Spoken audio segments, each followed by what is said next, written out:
It was supposed to be one of those mornings where nothing happened. The kind you barely remember a week later. The sun was just peeking over the rooftops, painting the sky in shades of pale gold, and the air still had that cool edge left over from the night. I had my coffee in one hand, keys in the other, and all I wanted was to back my car out of the garage, head to work, and disappear into the routine of the day. But in an HOA neighborhood, even ordinary mornings have a way of turning into battlegrounds. My garage door groaned as it lifted, metal grinding against metal, echoing down the cul-de-sac. Inside sat my pride and joy, a car I'd saved for years to buy. Nothing flashy, nothing exotic, but mine. Every oil change, every monthly payment, every Saturday I spent polishing the hood, it was a reminder that I worked for it. And yet, apparently, I wasn't the only one who thought so. I hadn't even put my coffee down when I felt eyes on me. You know that sensation, the prickling on the back of your neck when someone's watching. I turned slowly, mud halfway to my lips, and there she was, Karen. The self-appointed queen of the HOA. The kind of neighbor who could write a complaint about grass height with the same passion most people save for love letters. She was standing on her porch, arms crossed, bathrobe fluttering in the breeze, glaring at me like I'd just committed a crime. At first, I thought maybe she was upset about my garbage can being at the curb too long. Or maybe she didn't like that my garage light had been left on overnight. With Karen, it could have been anything. But then, she opened her mouth, and everything went sideways. "That's my car," she shouted, her voice cutting through the calm morning air like a fire alarm. I blinked. Surely I'd misheard her. My car? The one I bought, insured, and parked in my own garage? Maybe she was talking to someone else. Maybe she was yelling at a delivery driver. But no! Her eyes were locked on me, burning with indignation, and her finger was pointed straight at my vehicle. "That's my car," she repeated, louder this time, her voice cracking with rage. My coffee nearly slipped out of my hand. Neighbors' curtains twitched. A dog barked from down the street.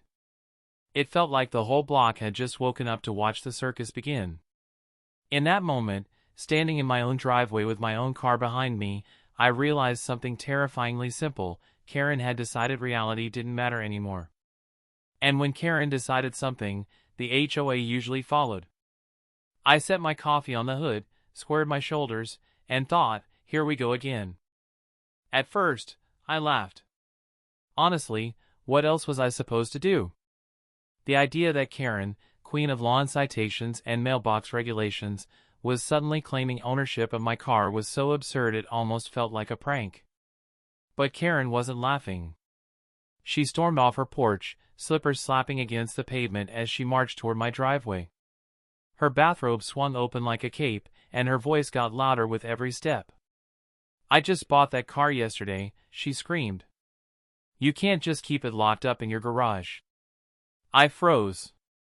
My mind was scrambling to make sense of her words. Yesterday? I had owned that car for 2 years. Bought it straight from the dealership, signed the papers, got the title, and the insurance to prove it. There wasn't a single version of reality where Karen owned my car. But logic was useless against Karen. By now, a few neighbors had peeked out their doors. Mr. Reynolds from across the street shuffled out in his slippers, phone in hand. Mrs. Patel, who usually avoided drama like the plague, was standing at her window with wide eyes. The entire neighborhood knew what was happening, and the show was just getting started. Karen jabbed a finger toward me, then toward the car. "Do you know what this is? It's theft. You stole my car, and I'm not letting you get away with it." I felt my blood pressure spike. "Karen," I said, keeping my voice as calm as possible, "this is my car. It's been my car for years. I have the title, the insurance, everything. What are you even talking about?" She scoffed, a dramatic sound that echoed across the cul-de-sac. "Oh, sure. You probably forged some papers. Everyone knows you've been jealous ever since I told you I was upgrading my vehicle. I have the receipt to prove it, and I'm going to show the police." The police. The word hit me like a bucket of cold water. Surely she wasn't going to. But then, like clockwork, she pulled her phone out of her bathrobe pocket and started dialing. 911? Yes, I'd like to report a car thief. He's standing right here in front of me, trying to steal the car I just purchased. Yes, it's a make and model. She glanced at my car like she had to remind herself what she was owning. Parked in his garage, if you can believe that. My jaw dropped. She wasn't just making threats. She was actually trying to weaponize the cops against me. Across the street, Mr. Reynolds muttered a low "oh boy" as he hit record on his phone. A few more neighbors joined him, phones raised like they were at a concert. I suddenly felt like a defendant in a courtroom, surrounded by jurors who were only here for the drama. And Karen? She was the prosecutor, judge, and executioner all rolled into one. The only question was, how far was she willing to take this performance? And the answer was coming sooner than I thought. The thing about Karen was, she didn't just make accusations, she doubled down on them, tripled down, and then built an entire fantasy world where she was always the victim and everyone else was the villain. And this time, that fantasy revolved around my car. She ended her 911 call with a dramatic flourish, snapping her phone shut like she'd just ordered an airstrike. Then she turned back to the growing crowd of neighbors, her voice rising an octave higher than usual. "You all saw it," she shouted. "He opened MY garage and tried to drive off in MY brand new car. I just bought it yesterday." The emphasis on yesterday made my head spin. I couldn't believe what I was hearing. I stepped forward, careful to keep my voice level, even though my hands were shaking from frustration. "Karen, this car has been in my garage since 2021. I have the paperwork. I have the license plate registered in my name. You can't just—" "Oh, please," she cut me off, throwing her hands in the air like she was auditioning for a soap opera. "Anyone can forge papers. You think the cops are going to fall for your little act? Not when I show them my bill of sale." And right there, like she had planned this moment all along, Karen pulled a crumpled piece of paper out of her bathrobe pocket. She held it up with the confidence of someone unveiling the Dead Sea Scrolls. I squinted at it. Even from 10 feet away, I could tell it wasn't official. It looked like something printed off a home computer, Times New Roman font, blurry ink, and at the top, in bold letters, it literally said, "Receipt of sale." No logo, no dealer information, just a few lines scribbled in pen. "That's your proof?" I asked, trying not to laugh. "Yes," she barked back. "This car was sold to me for $5,000 cash.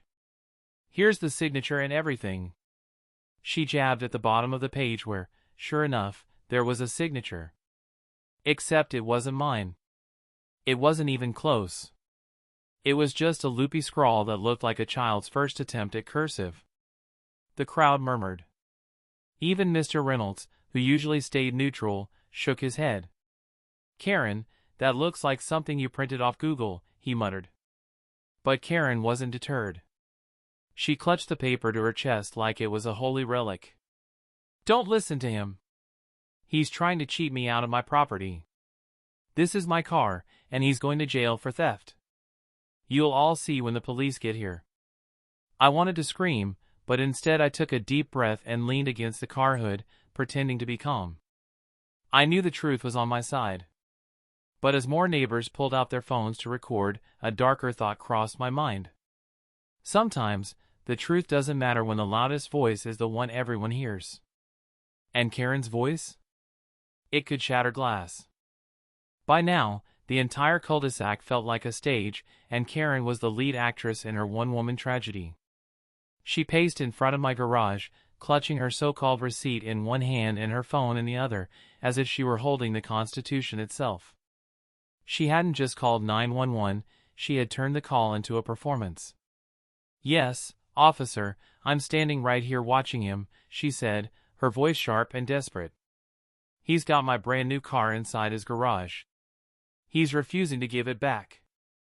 I have proof of purchase, I have the receipt, and he's trying to intimidate me." I rubbed my temples. Intimidate her? I hadn't moved an inch since she started this circus. I hadn't even raised my voice. The only thing intimidating was the thought of the police showing up and me having to explain why my neighbor was accusing me of grand theft auto in my own driveway. Karen turned away from me slightly, lowering her voice but loud enough for the neighbors to hear. Yes, I'm afraid for my safety. He looks very aggressive. Please hurry. Aggressive? I was leaning on the hood of my car sipping lukewarm coffee. If anything, I looked bored. Across the street, a couple more neighbors gathered, whispering to each other. Some shook their heads, others just lifted their phones higher, recording every second. In today's world, you don't argue, you document. Karen ended the call with another dramatic sigh, then spun on her heel to face me. They're on their way. I hope you enjoy jail, because that's where thieves belong. I stared at her for a long moment, letting her words hang in the air. I could have shouted back. I could have demanded she stop. But instead, I just shrugged. Fine. Let's wait for them. I'll be happy to show the cops my registration and title.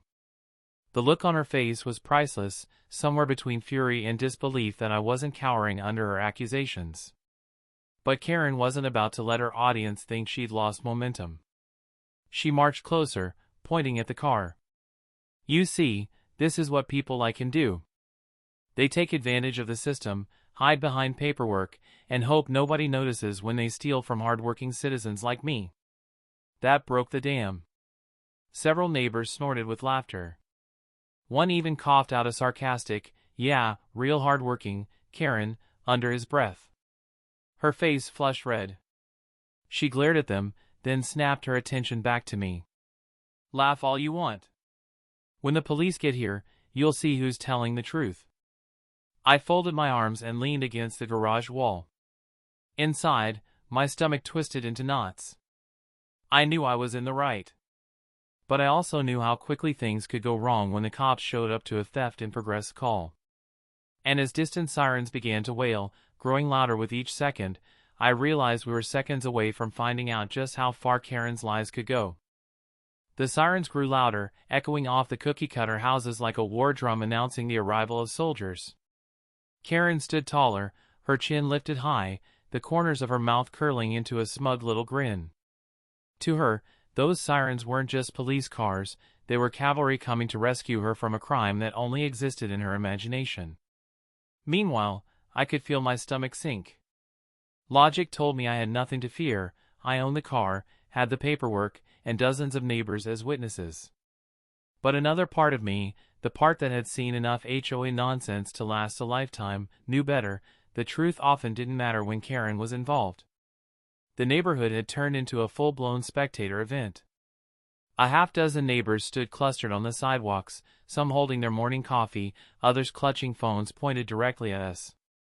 A couple of kids rode up on their bikes, wide-eyed, whispering about how Mr. Miller was about to get arrested. Karen fed off the attention. She paced like a prosecutor rehearsing her closing argument, waving her crumpled receipt in the air. "Everyone here knows I've been saving for this car," she shouted. "I told the HOA I was upgrading, and now suddenly, it shows up in his garage? You tell me that's not suspicious." I pinched the bridge of my nose. "Karen, for the last time, this is my garage and my car. You can yell all you want, but the police are going to see through this." She laughed, a sharp, mocking sound. "Oh, really? You think waving some papers around is going to help you? Forgery won't save you this time." That one stung. She wasn't just accusing me of theft, she was accusing me of being a liar, a fraud. And I could see how carefully she was setting the stage, me leaning against the garage, arms folded, looking tired and frustrated, while she played the fearful victim who had called for help. The sirens cut off suddenly, replaced by the hum of idling engines. 2 police SUVs rolled into the neighborhood, lights flashing red and blue against the houses. Doors slammed. Officers stepped out, hands resting near their holsters, eyes scanning the scene. Karen straightened her robe and immediately burst into tears. "Tears! The same woman who had been shouting like a banshee seconds ago now looked like she'd just been mugged. "Officers," she wailed, rushing forward. "Thank God you're here. He stole my car. He broke into my garage and tried to drive away with it. I barely stopped him in time." I stood there, stunned. She had twisted the story even further. Not only was the car hers, but now I was the intruder. Every neighbor went silent. Phones kept rolling. My heart pounded in my chest. This was it, the moment where the truth had to fight its way through Karen's lies. And as one officer walked toward me while the other tried to calm Karen down, I realized one thing. The next few minutes would decide whether this ended in laughter or in handcuffs. The first officer to approach me was tall, broad-shouldered, and all business. His sunglasses reflected the flashing lights from the patrol car as he raised a hand in my direction. "Sir, step away from the vehicle." The command was calm but firm. My throat went dry. I wasn't guilty of anything, but the way the officer's tone sliced through the morning air made me feel like a criminal already. I held my palms up slowly and stepped back, trying not to make any sudden movements. Karen, of course, seized the moment. She darted forward, clutching her crumpled receipt like it was Exhibit A in a murder trial. "That's him. That's the thief. He stole my brand new car and hid it in his garage." The officer beside her raised a hand, trying to calm her down, but she wasn't having it. Tears streaked her cheeks, fake or real, I couldn't tell, and her voice cracked like she was testifying in front of a jury. "I worked so hard for this, and he thinks he can just take it from me." The neighbors shifted uncomfortably. Some looked like they wanted to speak up, but nobody moved. It was as if the entire block was frozen, waiting to see how the police would handle the madness. "Sir," the officer near me said, his voice still professional but edged with suspicion, "we received a report of a stolen vehicle. Can you tell me what's going on here?" I forced a breath out, steadying myself. "Yes, officer. This is my car. It has been my car for 2 years. It was in my garage. I have the registration, title, and insurance documents inside the house. I pointed at Karen, careful to keep my hand low, is lying. She made the whole thing up." Karen gasped theatrically, clutching her chest. "Lying? He's trying to turn this around on me. I have the receipt, right here." She shoved the paper toward the officer, who took it reluctantly. He unfolded it, squinted, then held it up closer. I saw the corners of his mouth twitch, not quite a smile, but definitely not convinced. "Ma'am," he said carefully, "this looks unofficial." "It's real," she snapped. "The seller didn't give me all the details, but you can see my name right there. That's proof enough." The officer hummed but didn't respond right away. Instead, he looked back at me. "Do you have those documents you mentioned?" "Yes, sir. They're inside. I can get them right now." Karen nearly lunged. "Don't let him. He's going to forge something while you're not looking. He's a liar. He's dangerous." That last word hit like a slap. Dangerous. As if I were some unhinged criminal instead of a guy trying to go to work. The officer glanced at me, then at her, then back at the small crowd of neighbors, all recording, all watching. His jaw tightened. "All right," he said finally. "Let's do this by the book. Sir, go inside and get your documents. Ma'am, stay here. And everyone else, please step back." The crowd murmured but obeyed. Karen huffed, shooting daggers at me with her eyes. I walked toward my front door, my pulse hammering. In a few minutes, the truth would be on the table. But I knew Karen wouldn't let it go that easily. And deep down, I wondered, what would she do when the evidence proved her wrong? Inside my house, my hands trembled as I dug through the drawer where I kept all my important papers. Even though I knew everything was in order, I couldn't stop imagining worst-case scenarios. What if I misplaced the title? What if the registration had expired last week? What if Karen's screaming somehow outweighed the truth? By the time I stepped back outside, folder in hand, the neighborhood had grown even louder. Karen was in full meltdown mode, circling the driveway like a shark, repeating her story to anyone who would listen. "He thinks he can trick everyone with paperwork, but I'm smarter than that," she cried. "The moment he shows you something, you'll see it's fake." The officer waiting for me motioned with his hand. "All right, sir. Let's see what you've got." I opened the folder carefully, pulling out each document one by one. Registration card. Proof of insurance. Title with my name printed in bold letters. Even my driver's license, just to tie it all together. The officer studied them in silence. He ran his thumb along the edges, flipped the pages back and forth, and even radioed in my license plate number to verify it. I stood perfectly still, every nerve in my body on edge. Finally, his radio crackled, "Plate comes back registered to, my name, 2-year ownership history, clear title." The officer nodded slowly. Relief flooded my chest. I almost laughed out loud. But before I could breathe easy, Karen lunged forward. "That doesn't prove anything," she shrieked. "He could have hacked the system. Do you know how easy it is to print things off the internet? He's probably running some scam. I told you, I bought that car yesterday." She shoved her wrinkled receipt toward the officer again. He glanced at it, then at me, then back at her. "Ma'am," he said evenly, "this is not a valid bill of sale. It's missing signatures, vehicle information, and dealer details. There's no VIN number. Where did you get this?"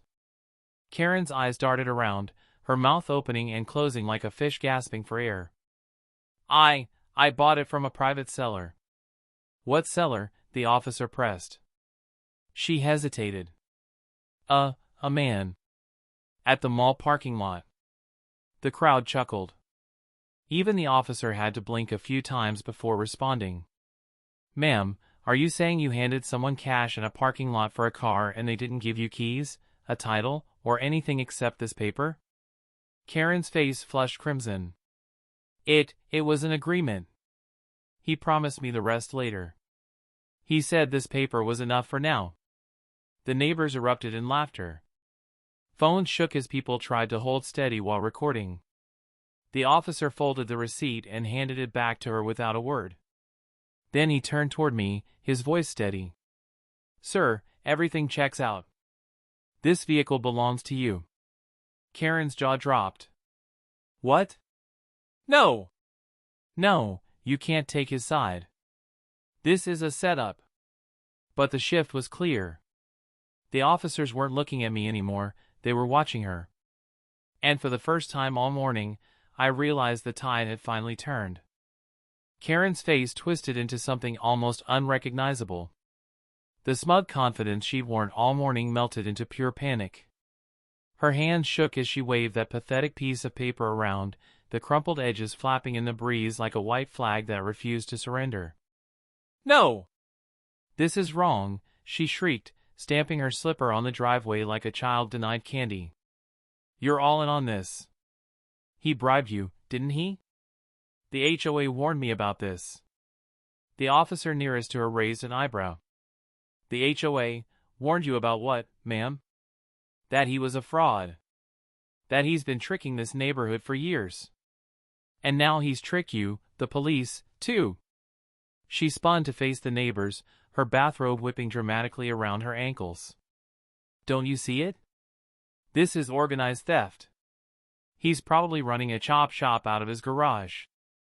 The crowd burst into laughter. Mr. Reynolds nearly doubled over, clutching his phone to his chest as tears rolled down his cheeks. Even Mrs. Patel, who usually kept to herself, covered her mouth to hide a grin. But Karen didn't hear the laughter, or maybe she did and decided to turn it into fuel. Her voice grew shriller, cracking like glass. "This is my neighborhood. My car. You can't just take everything from me." She lunged toward my vehicle, pressing her palm flat against the hood as if claiming it by touch. "This car recognizes me. It belongs to me. He's the thief. Arrest him now or I'll—" "Ma'am." The officer's voice cut through her hysteria like a blade. "Step away from the vehicle. Now." Karen froze, chest heaving, eyes darting wildly. For a moment, I thought she might actually comply.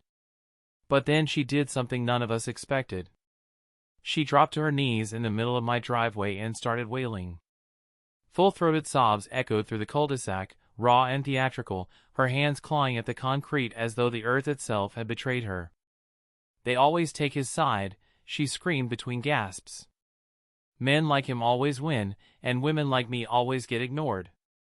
You don't care about justice, you just care about protecting your buddy. This is corruption." The officers exchanged a glance. One sighed, pulling a small notepad from his pocket.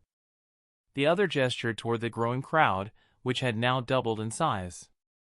It wasn't just neighbors anymore. People from adjoining streets had wandered over, drawn by the flashing lights and the sound of Karen's meltdown. Phones dotted the sidewalks like paparazzi cameras. Karen looked up at them all, mascara running down her cheeks, and screamed the line that would seal her fate. "If you don't arrest him, I'll call the FBI myself. The HOA will make sure he never sets foot in this neighborhood again." Silence followed. Then, more laughter. This time even one of the officers had to cover his mouth, clearing his throat to hide the chuckle. The meltdown wasn't working. Her story wasn't working. And for the first time, I saw it in her eyes, fear. Because the spotlight she had craved all morning had finally turned against her. By the time Karen finished her FBI rant, the entire neighborhood was buzzing. Laughter rippled across the crowd, phones tilted at new angles, and even the officers looked like they'd reached their limit. One of them finally stepped forward, his voice flat and professional. "Ma'am, we've verified the documents. This vehicle belongs to him. End of discussion." Karen shot to her feet, her face blotchy and streaked with tears. "No! You're wrong. You're all wrong. That's my car and I demand you arrest him right now." The officer didn't flinch. "If you continue to make false reports, you'll be the one facing charges. Do you understand me?" A hush fell over the crowd. For the first time, Karen's bravado cracked. She opened her mouth, but no words came out. Her lips trembled, her eyes darted to the phones recording every second. She knew it. We all knew it. The lie was over. Then, like a drowning person thrashing for one last gulp of air, she tried again. "The HOA will back me up.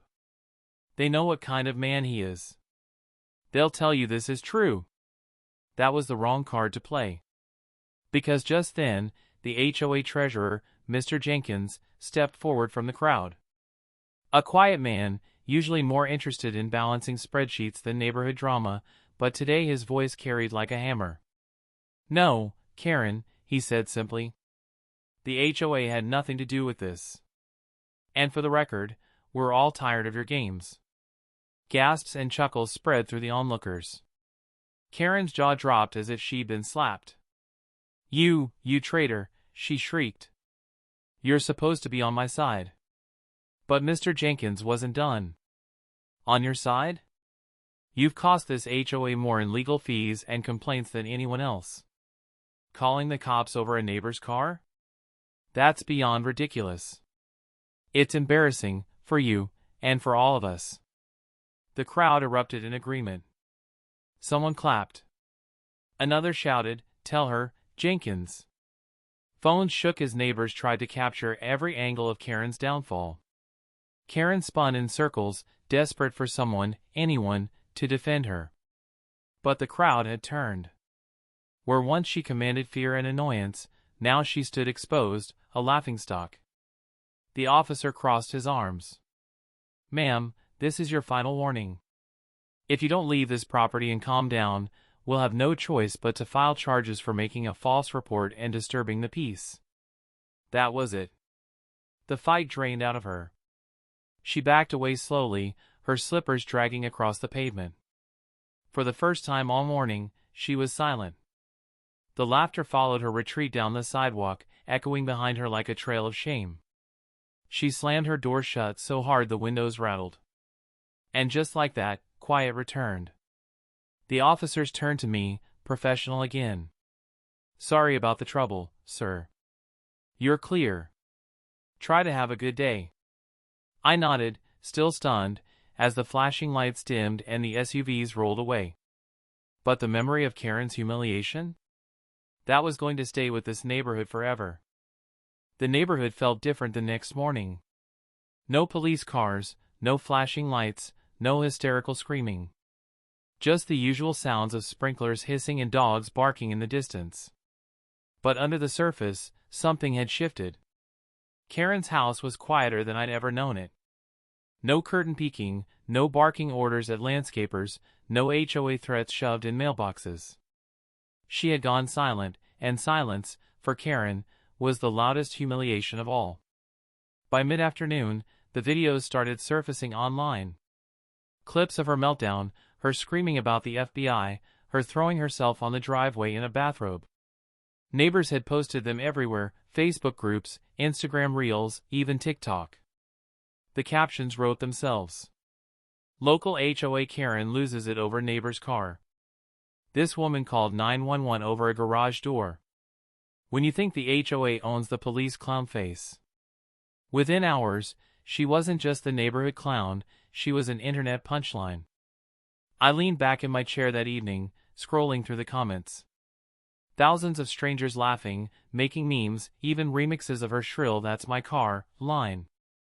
For once, I didn't feel like the target of her harassment. I felt free. The sweetest part? The HOA finally acted. At the next emergency board meeting, one she wasn't invited to, they voted to strip her of her presidency.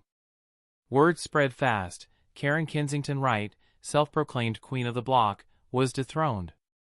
When I saw the notice taped to the community bulletin board, I couldn't help but grin. No fines. No lectures. Just one simple line at the bottom, effective immediately: Mrs. Wright is removed from her position as HOA president due to misconduct unbecoming of office. It was poetic justice. But I wasn't done. Remember that for sale sign she had threatened to put on my lawn months ago? Well, with a little help from some crafty neighbors, I returned the favor. The next Saturday morning, Karen woke up to a brand new sign staked firmly in her front yard. Free house. Owner moved to the FBI. It was bright, bold, and impossible to miss. The neighborhood gathered in clusters to take photos, laughter echoing through the cul-de-sac. Karen didn't come out. Not that day, not the next. But her blinds twitched furiously every few minutes, proof enough that she saw. And for the first time since I'd moved in, I felt a strange kind of peace. Not because Karen had been silenced forever, she'd probably resurface eventually, finding some new crusade to fuel her ego. But because the neighborhood had finally seen the truth. The HOA's so-called queen had been exposed for what she was: a liar, a bully, and a fool. As I parked my car in the garage that night, I looked at the spot where it all started.